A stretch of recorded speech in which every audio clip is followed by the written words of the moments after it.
Hello, Humanity First community, and welcome back to the Leading for Children podcast. I'm Julia Connolly, your co host, alongside Nicole Parks, who will be joining me here shortly. At Leading for Children, we're driving a movement to cultivate collaborative communities of empowered and nurturing adults. Because when we are thriving, we can be who children need us to be so that they can thrive. In our last two episodes, we talked about living our values and setting intention, which are two really important conversations within this larger picture of how do we find our sense of inner harmony so that we feel more well and we can show up for those around us. Before we jump into today's episode about emotional regulation, which I'm excited about, we have a lovely guest who I'm only a little bit biased about for reasons I'll share in a moment. I'd like to invite us to transition into this space together. If you're familiar with how we have conversations at Leading for Children, we use a 4-part structure, and this supports the whole group in showing up together with presence and agency. In this first part, Set Intention, we take a moment to find our footing, so let's do that now. I invite you to close your eyes if that's comfortable, and take a deep breath. Notice what you're carrying, what's in your mind, what's on your heart, what's in your body. Maybe check in with your feet on the floor if you're sitting, standing, laying down. And go ahead and ask yourself, what am I needing right now? And whatever it is, I want you to hold on to it as you're listening in. See if you can use it to support you in finding some grounding and fuel as you transition from this conversation to the rest of your day. So let's jump back in. As I mentioned, today we're talking about emotional regulation, and oh my goodness, does that feel necessary.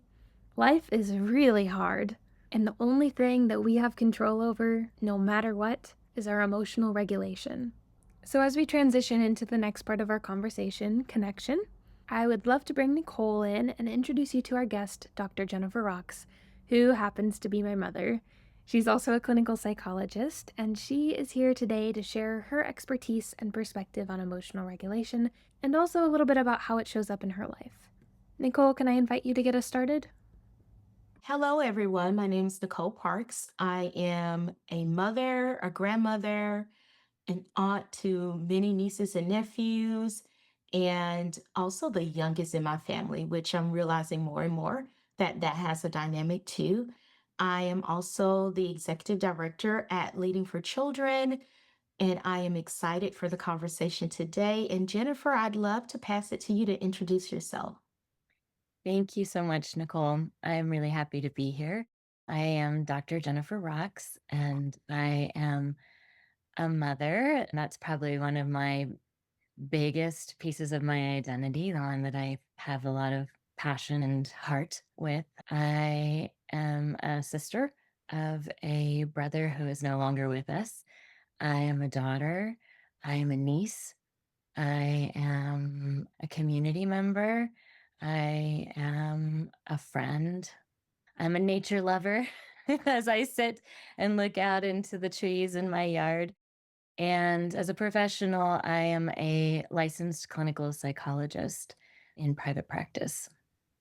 Thank you both. I am Julia Connolly, and I think if you listen to the podcast regularly, you might know my voice. I am a daughter, a big sister. I really like that title. I am a granddaughter and friend and community member. At LFC, I am communications and program leader, and I am so happy to be with you both today. I would love to get us started. I feel a little weird saying mom on the podcast, but I guess I'll say mom because that's who you are to me. That would be the humanity first approach. So, Mom, with your background in neuroscience, can I invite you to help us lay the groundwork for this conversation so all of us here and our listeners are holding a shared understanding of what emotional regulation actually is and the mechanics of how it works? Sure. Thank you, Julia. I do love to share a little bit about the science of how our brain works and how it impacts our bodies and our behaviors and our feelings, because I think that can be really empowering when it's not a mystery of what's happening. It gives us a sense of agency or engagement with what's happening inside of us. And so when I think about emotion regulation, what I believe is happening inside of us is that it's that fight or flight system going off when we get activated. And I like to use the word activated over triggered because it is a less violent word. And so that is something that I feel intentional about. When we are activated by some usually external stimulus, but it could be an internal stimulus too. What happens in our body is that the sympathetic system becomes aroused and sends off the alert system. So inside of us, it shoots off all of the adrenaline and cortisol and the chemicals and floods our brain and kind of cuts off our access to the prefrontal cortex, which is like the executive functioning. And it tells our body fight, flight, faint, or freeze. And sometimes people include fawn as well. Fighting would be characterized not necessarily always as a literal, like put up your fists and physically engage, but it can be like a verbal defense that could include, throwing daggers or what some people would call lashing out or, really trying to hurt the other person with our words in an attempt to protect ourselves. Flight could mean I just want to get out of here. I'm gone. I'm out. I want either to physically remove myself from the situation or I'm going to emotionally and mentally check out. And fainting too, just if we have a physiological response, our bodies just shut down and we physically get flooded with all of those stress hormones and chemicals that make us unable to engage. And it could literally mean pass out or more like we just can't think. And that's also related to freezing. I'm stuck, I'm shut down, I'm maybe physiologically stiff, I feel tight in my body. I don't have the capacity in some way to engage.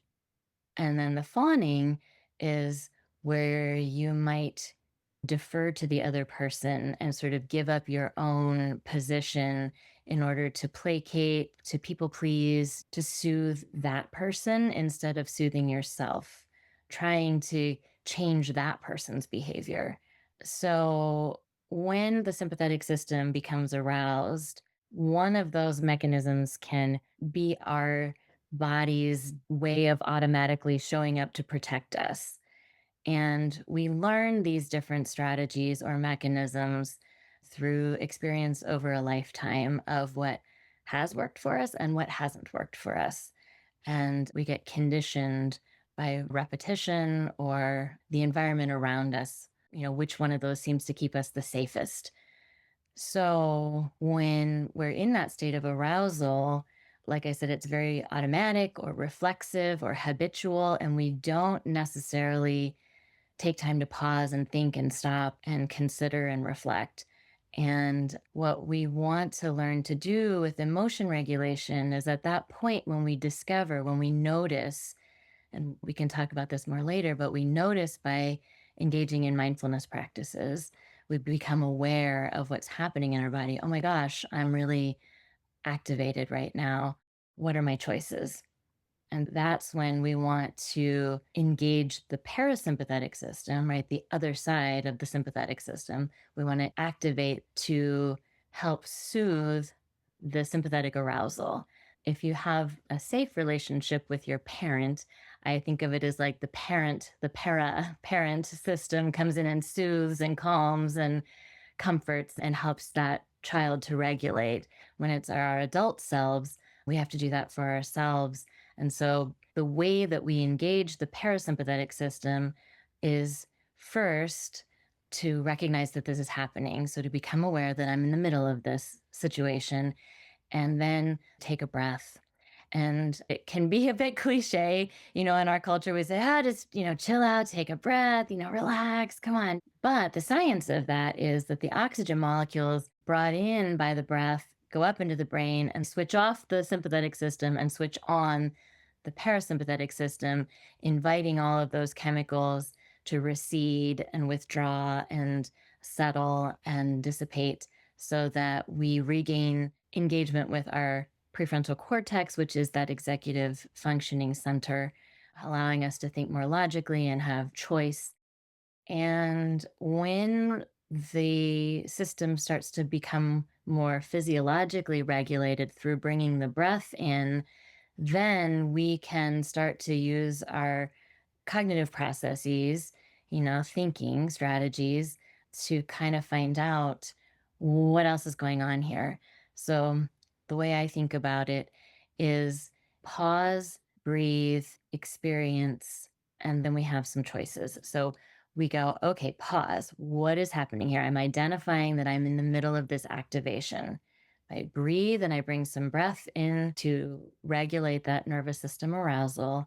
Then the oxygen will work internally as I maybe put my hand on my heart or on my solar plexus and just kind of hang out with myself and experience what is happening inside of me. Oh, wow, my chest is really tight. Oh my gosh, I'm clenching my fists. Wow, my jaw is really working it right now. I'm sweating. Whatever is going on, we take time to experience ourselves. Some other language, like Kristen Neff and Tara Brach, would say investigate what's going on for you. I think of it as experience yourself with curiosity. So the important piece of it is not to just experience yourself and then beat yourself up for what's happening, but to be aware of the internal dialogue that you're engaging in as you are experiencing yourself. So if your thoughts are coming in and just really clobbering you with, oh my gosh, I'm such a bad person. I shouldn't have done that. Why did I say this? How did I get myself here? And that inner critic comes up and starts really gnawing away, that can add insult to injury, right? And then that hurts. And then it can elicit shame and other things. And it gets in the way of that investigative process where we're trying to be curious and find out what is happening to me in this moment. Am I really being threatened? Does this remind me of how I was treated as a child? Is it a perceived threat to my safety or is it an actual threat to my safety? And can I slow down and be curious and then hold myself gently in this process with, kindness, compassion, self-soothing in some way, nurturing in some way that says, okay, like it's understandable that I'm feeling this right now. I'm okay, I'm safe, and I'm interested in finding out more about what's happening for me and more about what's happening for the other person. Thank you for that, Jennifer. I think it was such an important step for us to take, describing how these systems work, because so much of what we do is in service of young children. And these are the skills, the strategies, the behaviors that we want young children to develop. And oftentimes, the adults in these young children lives don't necessarily understand how their own system around regulation works. So I think stopping to just say, here's what's happening is such a critical step in today's conversation. So thank you. You're welcome. You're welcome. It reminds me exactly what you're saying, Nicole, happens with me and my youngest son. We both are very passionate people. And we both really love a good verbal joust and debate.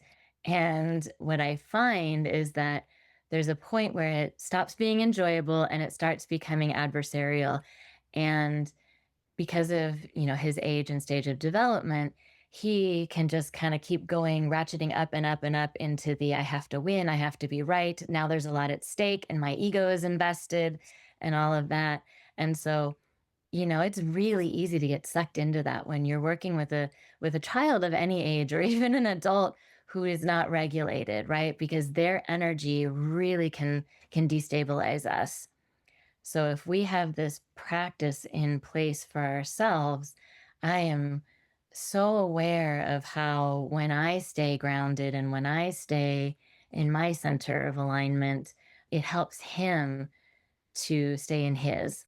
And if he gets off in his, I can use mine to help him co regulate or to model, set that example. Like if I'm not getting sucked into the heated energy of the moment, then it helps him to not feed off of that. And so it really, to me, feels so much better in my nervous system and in my body and in our relationship. Thank you for sharing that, Mom. I am laughing because I have been both a witness and a disgruntled yet amused participant in those conversations with you and him, and mostly him, and, have a love-hate relationship with them, as we often talk about. So thank you for sharing about that. And now that we're all holding both a more objective understanding of what emotional regulation is and how it works, and now a little bit of insight into how it can show up in our lives, I'm wondering if we could each share a little bit about our personal, individual relationships with this concept and how we came to learn it, what it means to us, how it shows up in different parts of our lives, in parenting and being a leader and friendship, things like that. So, Nicole, could I invite you to get us started? I think for me, it just starts with recognizing you have to do the work. Earlier, I introduced myself as the youngest in my family, and that shows up in multiple ways. And just recognizing at a very young age, I did not like the feeling of being out of control. For me, it was very scary to not be in control of one's feelings. And so for a long time, I just learned to suppress them. Just don't feel them. There you go. That's the solution. And so as an adult, I think that's really how it showed up and started. Just do the work. Really, I feel like cultivating self awareness and doing that work has been real powerful for me. And what it allows me to do as a parent is I call it keeping my stance, right? Like it allows me to really keep going back to what's my stance. And my stance is to be as regulated as possible. And in those moments that I'm not, to be self aware enough to either do the exploratory work of what's happening with me, or sometimes that means just pausing and saying, in this moment, I just cannot get it together, meaning I can't self regulate. So I'd like to invite us to pause here. Give me a moment, please, to self regulate. And that shows up in my personal, my professional life as well. The language might change depending on the setting, but the message is always the same. So I think for me, that's the most consistent way it shows up in my practice is that it's always at the forefront of my mind because there's external things you can never control. There are internal things that you can manage. And so that's where I practice that. Nicole, I think you're spot on with that, the piece about awareness. And I related a lot to what you said about your place in the family, your role, not liking to feel out of control of your own internal experience when maybe there's chaos going on outside of you. And in the family systems, there's often a person who kind of holds that centerpiece of peacekeeper, right? The Mhm. person who plays the role of peacekeeper, wanting harmony. And exactly what you're saying. Similarly with me, I learned that my feelings weren't important to people. My whole range of experience was not interesting or important to other people. And what I got praised for or valued for was being regulated and, being calm and being compliant. And so, again, similarly to you, I just learned to shut myself down, shut down the things that hurt and not deal with them. And then, you get to be an adult and you're like, uh oh, I'm a little bit numb. What's going on here? you know? And so then it becomes a process, like you said, of discovery and self awareness around how did I become this way? And how do I gain access to all of me and that all of me matters, all of my whole experience matters, like even the ones in our society we call bad or negative feelings. I really try not to label feelings as good or bad or right or wrong. They just are, right? And they inform us. Our feelings, our emotions inform us about what's okay and what's not okay for us. And I think it's really, really important, especially working with little kids, to let them know that what they're feeling, it matters. Their feelings matter. They are important. And, we get so many messages like, go to your room and pull yourself together and come out when you can stop crying. Or, if you're going to cry, I'll give you something to cry about. And those messages just, they hurt and they tell us not to trust ourselves. They get in the way of our relationship with ourselves. And then we grow up and we get into relationships thinking that I have to hide these parts of myself because they're not desirable to other people. But then in our relationship with ourselves, we feel really disconnected from our whole experience, and it can limit our ability to be fully present or fully engaged or have deeper, richer, perhaps more intimate relationships. We've thought that those parts of us weren't good, they weren't valuable, they weren't praised, they weren't welcomed. Yeah, Mom, you talk about that experience of growing up and feeling like the grown-ups around you weren't willing to or interested in holding all of your emotions and all the things you learned in your household. And it is interesting, and I say this with all of the love and all of the care and understanding. And of course, we've had lots of conversations about this. It's so interesting how that gets passed down. And because we know it was a value of yours that you learned in your household to be regulated and manage your stuff and not make it someone else's problem, that showed up in our household. Not at all with any bad intentions. It was like a positive thing to be regulated. And sometimes it's at a point where you start to feel disconnected to yourself, like you're talking about, and suddenly aren't able to recognize your own emotions and don't trust that someone else can handle them. And it can interfere with your relationships and your family. So I definitely relate to, feeling like emotional regulation was this super important skill. And I do have this great sense of pride and ownership and believe it's a superpower. I like that it feels organic to me as a skill, and at the same time, I'm learning in my own life experiences, in my own therapy, that emotional regulation's also been this defense mechanism or protective feature. I believe that if I'm regulated, I can handle anything that comes at me. I've had enough interactions in my lifetime so far where I feel like the other person became so dysregulated that there wasn't space for me to have my own experience. And in those situations, I couldn't even think about not being regulated, because not only am I regulating for myself, but I feel like I'm regulating that other person so I don't get hurt. So there are all kinds of experiences, of course, that we all have where we're learning lessons about whether or not it's important to practice emotional regulation, whether or not we're good at it, and that's part of our identity. And it's just so interesting how you learn it over time, and then as you start to strive for different kinds of relationships or to be a different kind of way in the world, you start to challenge your experiences and relationship to emotional regulation. Thank you for sharing that, Julia. It made me think about developmentally appropriate practice. And there's three core considerations. And the third is context. And that's really understanding the context that children or a particular child has grown up in and recognizing that children learn messages deeply. It's like just embedded into us at a very young age in those lessons, whether spoken or modeled, they really take root in us. And so it's understanding that the child's experiences from the social, cultural context, which I believe cultural context has a big play into messages about self regulation as well, that even without being aware, we can begin to own some of those things. And I think that's why conversations like these among the adults in children's lives are so important because you unconsciously sometimes model the same thing that you found to be an impediment to you. So I appreciate you saying that. I know that played out true in my home as well.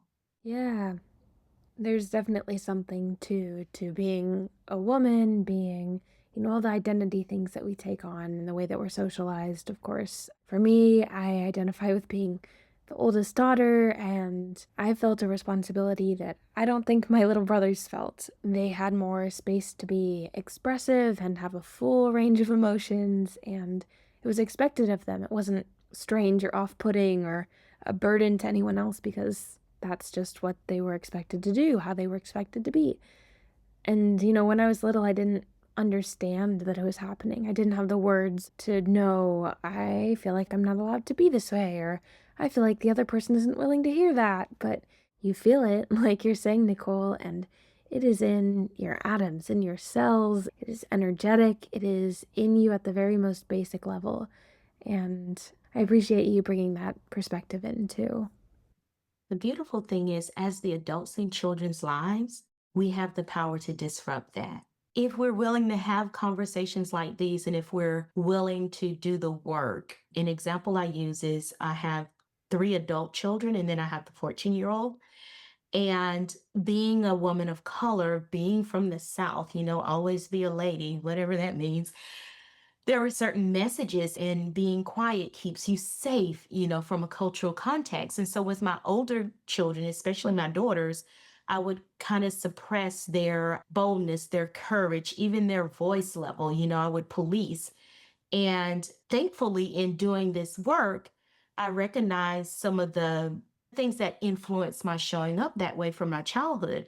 And so my 14-year-old has a very different experience when it comes to the things that I model around self regulation. I don't monitor her tone. Respect always, always. You can speak your mind. I don't care who it is. Your thoughts, your opinions, they matter, and it's not your job to make sure that they're okay with me. You don't have to make them palatable to me. I just need you to share them in a respectful way. And that feels empowering as a parent, as an educator, as a community member. And what I would really invite the audience and us to hold on to is that we do have the power to dysregulate some of the myths, some of the mystery, and even some of the suppression of emotional regulation. Absolutely. I like that, Nicole. And a couple things came up for me as I was listening to you speak.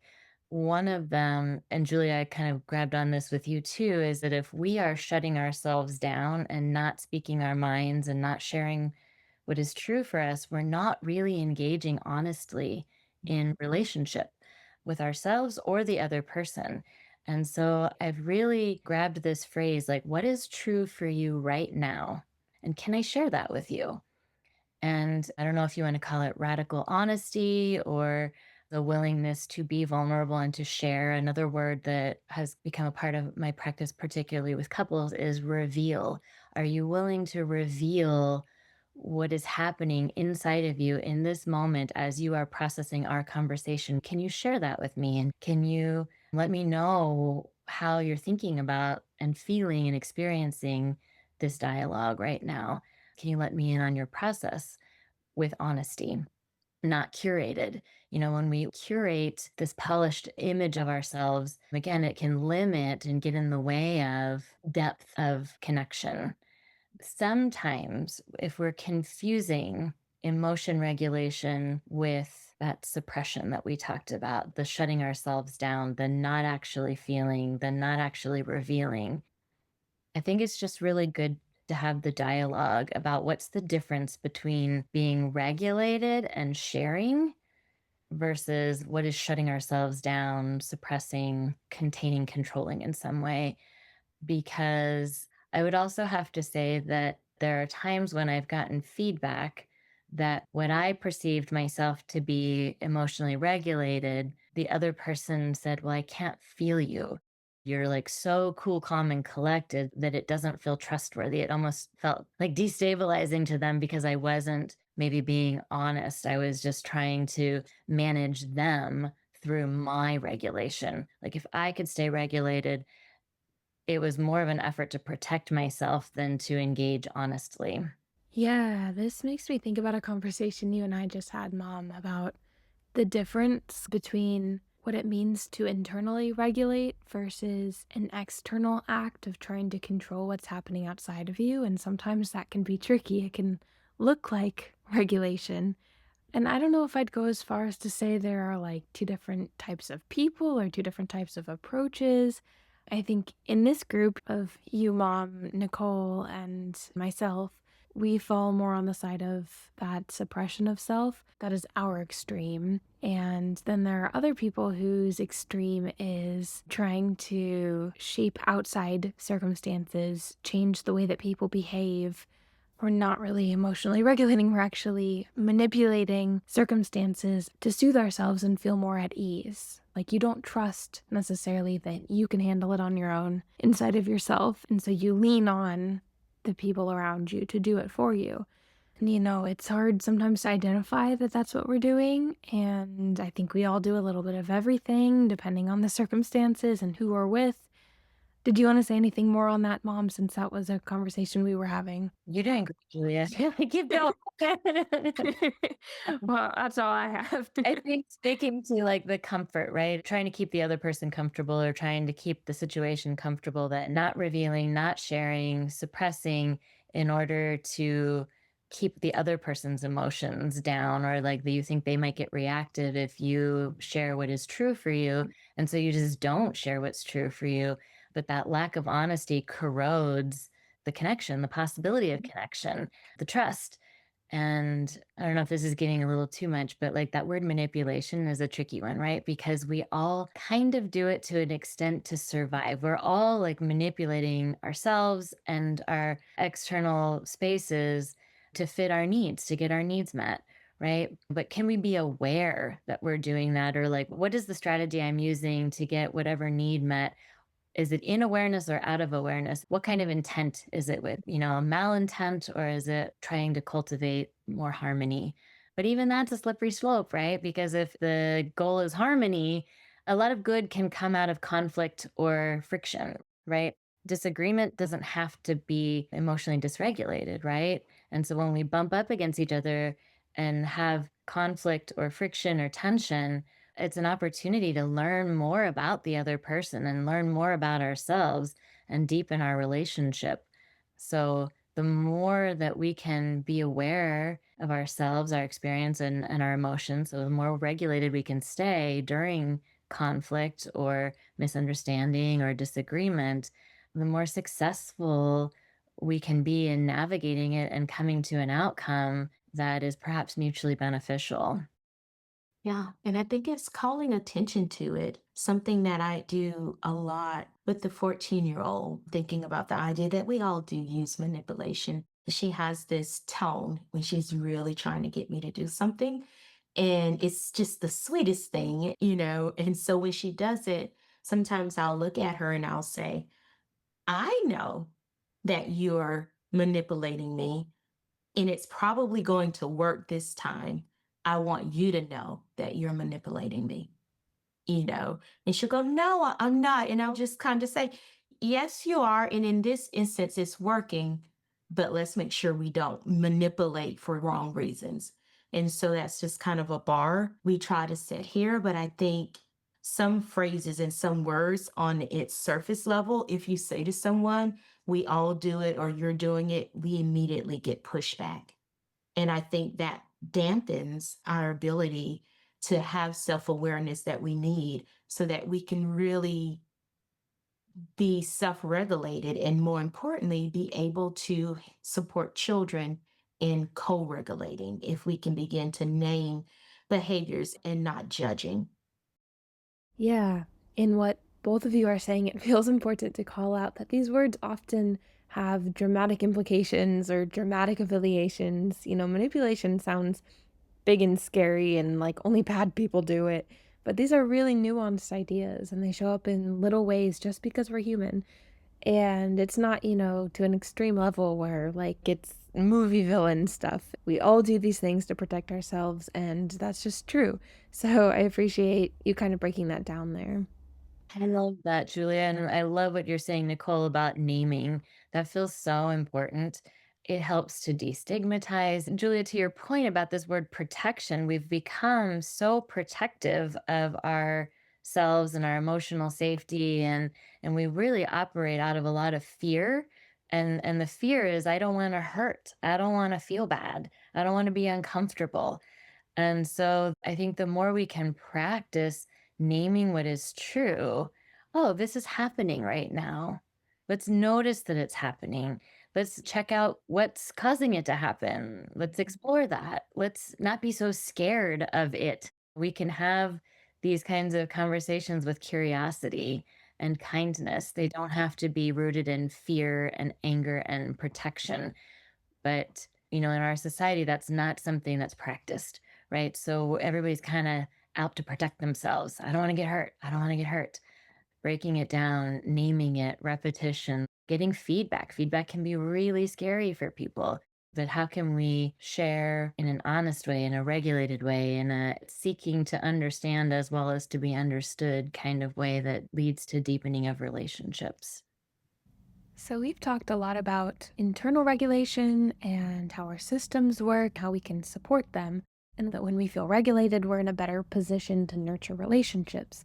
So, let's shift into the exploration part of our conversation and talk a little bit more about these ripples, looking at the question, how might we help children co regulate, and what are some simple strategies that can help us? Something I'm thinking about is sort of those ongoing daily practices. So it's the preventative as opposed to like in the moment. Both are important, but what can we do daily to practice self connection and self regulation? I think teaching children simple mindfulness strategies can be really useful. For example, if we're having some big emotions in a conversation, we could join together. I think about the word camaraderie. How can we work together and have camaraderie together? We're both trying to do the same thing here. So, like, hey, let's take a breath together. With a little person, really like say, let's sit down or do a stretch or get the wiggles out or something that is active. I know a little strategy is like, would you like to practice blowing out the birthday candle? Let's imagine there are 3 candles on this cupcake and take a big breath and blow out one of them. Now take a big breath and blow out another one, and then take a breath and blow out the third one. So it gives their nervous system a chance to have that oxygen come in and help regulate physiologically. A togetherness activity of regulation, maybe a teenager, like, hey, let's pause together for just a moment and check in. I know with my kids, I would often ask them, like, hey, could we do an inside check right now? Let's just all stop and check out what's happening inside of us. Where are you in this moment? What's important to you in this moment? What feelings are you experiencing in this moment?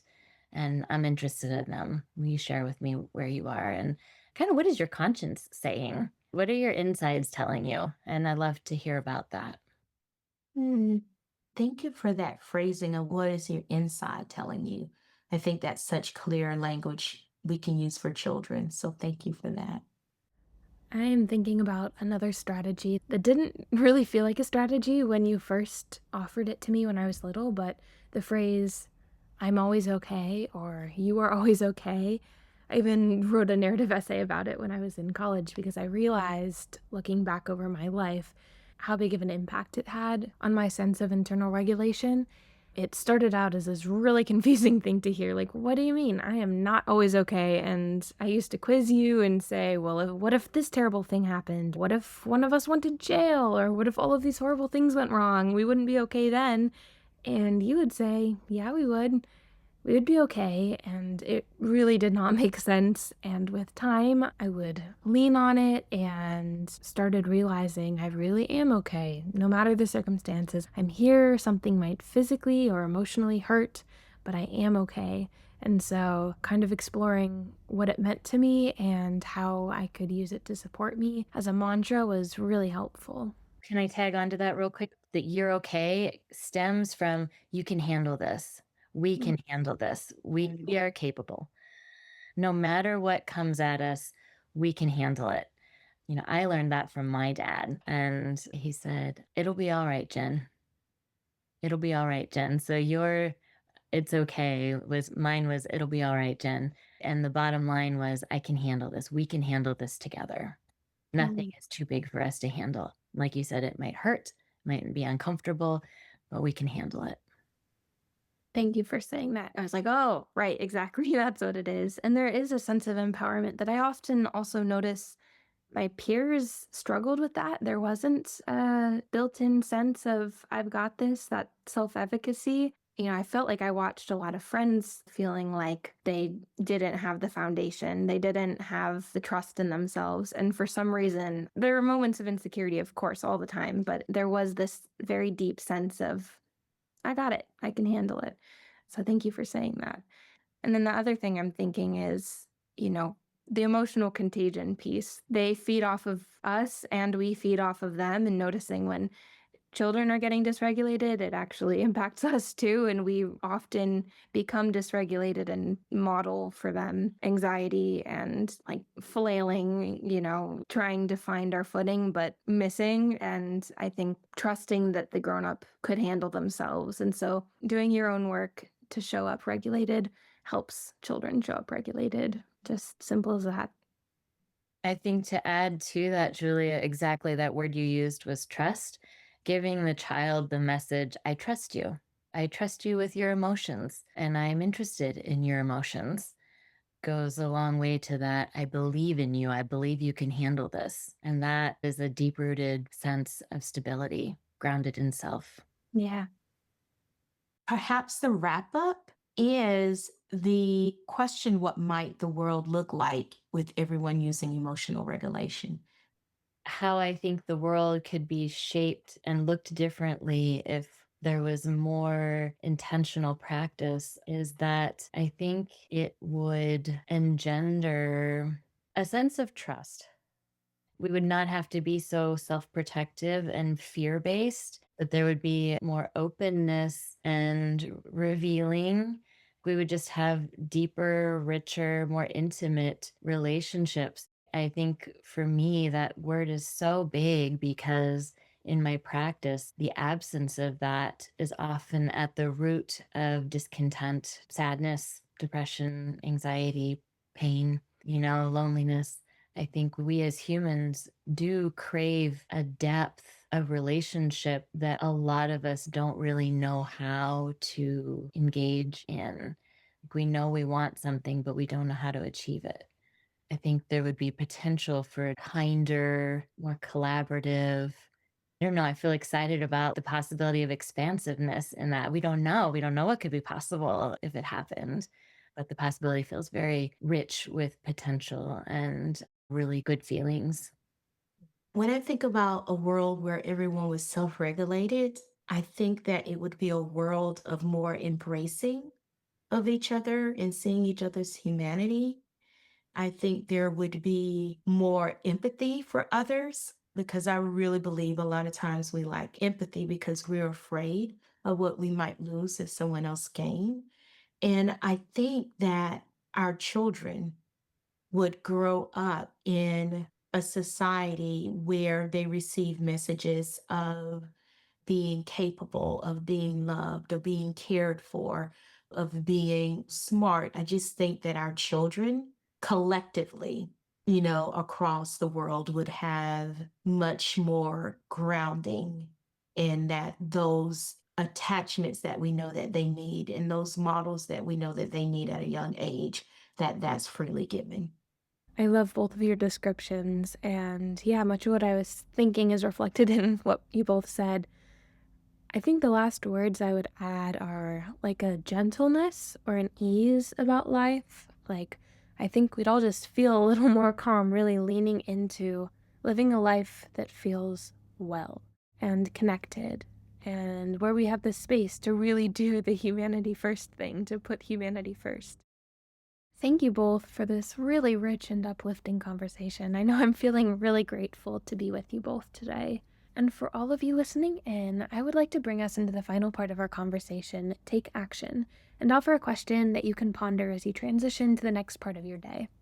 What is one relationship in your life that you would like to be more intentional about nurturing with emotional regulation? And what's a practice that you might have heard in this conversation that can support you with that? Many of us have had models of adults who have shown us what regulation looked like or didn't look like, and it really is a journey discovering the patterns that those experiences have led us to develop. So I invite you, whether you had that gold star model adult or if you didn't, to be one for the children in your life, because humanity starts with each of us. Thank you so much for being a part of our community and listening to our show. Together, we're creating space to see more of each other and more of ourselves. Please subscribe to the Leading for Children podcast on your favorite streaming platform. You can also visit leadingforchildren.org to sign up for our newsletter and explore ways to get involved. Thank you for your commitment to shaping thriving communities for children. Wishing you optimism. Till next time.